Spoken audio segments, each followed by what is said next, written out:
శ్రీకాంత్ పెళ్ళికొడుకు గెటప్లో తల్లి కూతురు ఖుషితో పాటు కలిసి కారులో మండపానికి బయలుదేరతాడు. అదే టైంలో చాలా వర్షం పడుతూ ఉంటుంది. ఇక శ్రీకాంత్కు తులసి ఫోన్ చేస్తుంది. శ్రీకాంత్ హలో అంటాడు. ఎక్కడున్నారో అడగమన్నారు అని తులసి సిగ్గుపడుతూ మాట్లాడుతుంది. వాళ్ళు అడగమంటేనే ఫోన్ చేశావా తులసి అని శ్రీకాంత్ అంటూ ఉంటే, అలా అని లేదు అని తులసి మెల్లిగా మాట్లాడుతూ ఉంటే, వెంటనే శ్రీకాంత్ నేను కూడా నీకు కాల్ చేద్దామనుకున్నాను అని అంటూ ఉండగా, ఏంటో చెప్పండి అని తులసి అంటూ ఉంటుంది. సర్ప్రైజ్, ఫోన్లో చెప్పేది కాదు అని శ్రీకాంత్ కార్ డ్రైవ్ చేస్తూనే తులసితో మాట్లాడుతూ ఉంటాడు. ఇక తులసి సంతోషంతో ఫోన్ కట్ చేస్తుంది. జాను ఏమంటున్నారు బావగారు అని తులసిని అడుగుతుంది.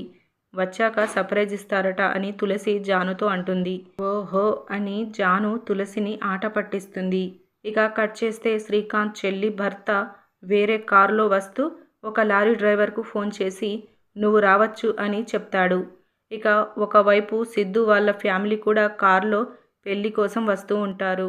మరోవైపు శ్రీకాంత్ చాలా సంతోషంతో వస్తూ ఉంటాడు. ఇక లారీ డ్రైవర్ శ్రీకాంత్ కారు వెనకాలే వస్తూ సడన్గా ఒక్కసారిగా శ్రీకాంత్ కారుని డ్యాష్ ఇస్తాడు. కారు అదుపు తప్పి శ్రీకాంత్ కార్ సిద్ధు కారుని కూడా డ్యాష్ ఇచ్చి పల్టీలు కొట్టి మరీ కారు ఆగుతుంది.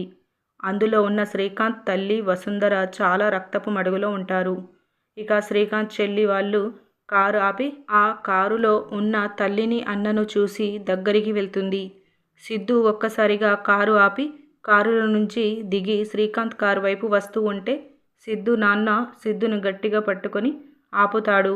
ఇక్కడ ఉండటం మంచిది కాదు అని సిద్ధుని ఆపే ప్రయత్నం చేస్తూ ఉంటాడు. మరోవైపు మండపంలో తులసి గౌరీ పూజ చేస్తూ అందరి ఆశీర్వాదాలు తీసుకుంటూ ఉంటుంది. అదే టైంలో జానుకు ఫోన్ వస్తుంది. శ్రీకాంత్ కారుకి యాక్సిడెంట్ అయ్యిందని జాను తెలుసుకుంటుంది. జాను ఒక్కసారిగా షాక్ అవుతుంది. ఇలా మనకి చూపిస్తారు. ఈ వీడియో మీకు నచ్చితే లైక్ చేయండి, షేర్ చేయండి, మన ఛానల్ని సబ్స్క్రైబ్ చేసుకోండి. Thank you.